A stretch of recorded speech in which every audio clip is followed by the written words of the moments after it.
robíme ako kresťania, keď sa modlíme za uzdravenie, alebo keď chceme byť uzdravení, tak my síce rozumieme a my veríme, že Boh je schopný uzdraviť, Boh chce uzdraviť a aj sa modlíme, ale mnohokrát proste sa modlíme, prosíme Pána, žiadame Ho.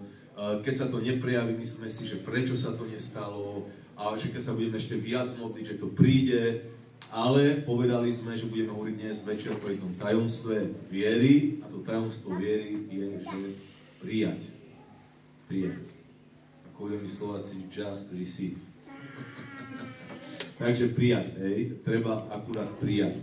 A dôležité je porozumieť tomuto prijatiu, lebo ľudia sa mnohokrát modlia, ale Ježiš povedal, že za čokoľvek by sme sa modlili s vierou, že dostaneme, hej. A viera príjma, povedz, viera príjma. A tým nechcem povedať, že nemáme prosiť, hej. Ježiš nás učil, proste a dostanete, hej. Každý, kto prosí, dostane, hej. Ale on aj ukazoval, čo znamená prosiť s vierou, takže otvoríme si písmo, pozrieme si Marka 11. kapitolu. To je veľmi známa pasáž o viere, ale potrebujeme sa v tom posilniť. Takže Marek 11.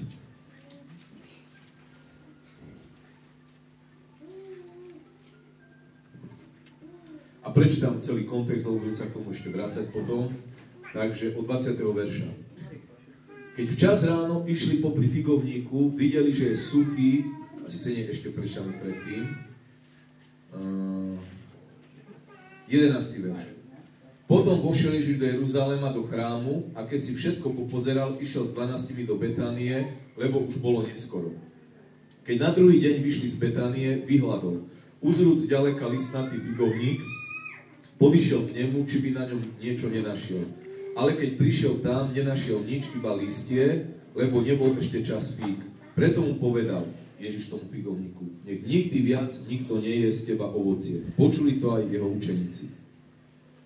Potom čítame, že išli do Jeruzalema a potom, keď sa vracali z Jeruzalema, znova išli popri tom figovníku a tam od 20. verša čítam. Keď včas ráno išli popri figovníku, videli, že je suchý od koreňa. Povedz, suchý od koreňa. Tu sa Peter rozpomenul a povedal mu, majstre, figovník, ktorý si preklial, aj hlavisko. Čudoval sa, že fakt to funguje. Ježiš im však odpovedal, majte vieru v Boha, alebo niektoré preklady hovoria, majte vieru Božiu. Veru vám hovorím, keby niekto, to znamená hocikto, keby niekto z vás povedal tomuto vrchu, zdvihni sa a zval sa do mora a nepochyboval by v srdci, ale veril by, že sa stane to, čo hovorí, stane sa mu. A teraz ide ten dôležitý verš o viere. Ja sa vrátim aj k tomu, čo sme prečítali, ale teraz na základe tohto verša budem chcieť hovoriť o viere. A tu je, že verte, že dostanete všetko, za čo sa modlíte a za čo prosíte a budete to mať. A tento preklad, čo som prečítal, bežne sa napríklad na Slovensku používa, ale je zlý. Není to dobre preložené, hej. V gréčtine, v origináli, čo hovorí Božie slovo, hej. A jak som študoval teológiu, som aj gréčtinu študoval, ale to nie, že ja som si všimol, to mnohí učenci, mnohí ľudia, ktorí rozumejú gréčtine pôvodným jazykom, hovoria. Niektoré preklady to prekladajú dobre, niektoré zle. Neviem, ako váš preklad to prekladá, ale tu je, že preto vám hovorím, alebo amen, hovorím vám, že verte, a tu je, že dostanete, ale v origináli gréckom je verte, že ste dostali, že ste už dostali, alebo niektoré preklady hovoria verte, že beriete. Vieš, tam je minulý čas. Verte, že ste už dostali, alebo verte, že beriete, že príjmate, za čo sa modlíte a za čo prosíte a budete to mať. Hej? Takže tu je tajomstvo modlitby viery. Hej?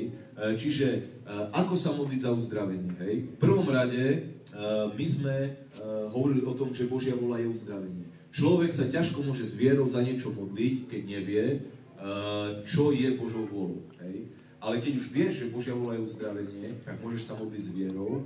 A teda ešte raz, my nehovoríme proti proseniu, ale nejde o to prosiť dookola ešte viac, ešte silnejšie. Ide o to prosiť, ale keď prosíš, aj prijať. Lebo tu nás Božie slovo učí, že čokoľvek, za čo prosíte, to ste už dostali a budete to mať. A to je tajomstvo viery, že už si dostal, kedy? Keď prosíš a budeš to mať. Čiže na jednej strane hovorí, že už si to dostal a potom hovorí, že budeš to mať.